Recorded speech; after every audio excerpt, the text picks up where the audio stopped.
भगवान विष्णु ने श्री कृष्ण के रूप में देवकी और वासुदेव के घर में जन्म लिया था। उनका लालन पालन यशोदा और नंद ने किया था। इस अवतार का विस्तृत वर्णन श्रीमद् भागवत गीता पुराण में मिलता है। श्री कृष्ण हिंदू धर्म में विष्णु के अवतार हैं। हिंदू श्री कृष्ण को ईश्वर मानते हैं और उन पर अपार श्रद्धा रखते हैं। सनातन धर्म के अनुसार भगवान विष्णु सर्व पापाहारी, पवित्र और समस्त मनुष्यों का भोग तथा मोक्ष प्रदान करने वाले प्रमुख देवता हैं। जब जब इस पृथ्वी पर असुर एवं राक्षसों के पापों का आतंक व्याप्त होता है, तब तब भगवान विष्णु किसी न किसी के रूप में अवतरित होकर पृथ्वी के भार को कम करते हैं। वैसे तो भगवान विष्णु ने अभी तक 23 अवतारों को धारण किया है। इन अवतारों में उनका सबसे बड़ा महत्वपूर्ण अवतार श्री कृष्ण का ही था।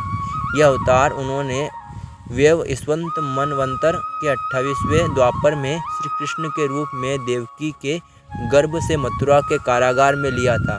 वास्तविकता तो यह थी कि इस समय चारों ओर पाप कृत्य हो रहे थे। धर्म नाम की कोई भी चीज़ नहीं रही गई थी, अतः धर्म को स्थापित करने के लिए श्री कृष्ण अवतरित हुए थे। श्री कृष्ण में इतने अमित गुण थे कि वे स्वयं उसे नहीं जानते थे, फिर अन्य की तो बात ही क्या है। समस्त देवताओं में श्री कृष्ण ही थे जो इस पृथ्वी पर 16 कलाओं में पूर्ण होकर अवतरित हुए थे।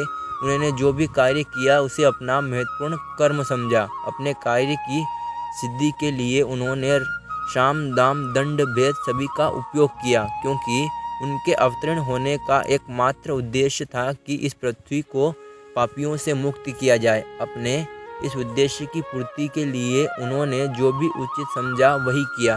उन्होंने कर्म व्यवस्था को सर्वोपरि माना। कुरुक्षेत्र की रणभूमि में अर्जुन को कर्म ज्ञान देते हुए उन्होंने गीता की रचना की, जो कलिकाल में धर्म में सबसे महत्वपूर्ण ग्रंथ माना जाता है।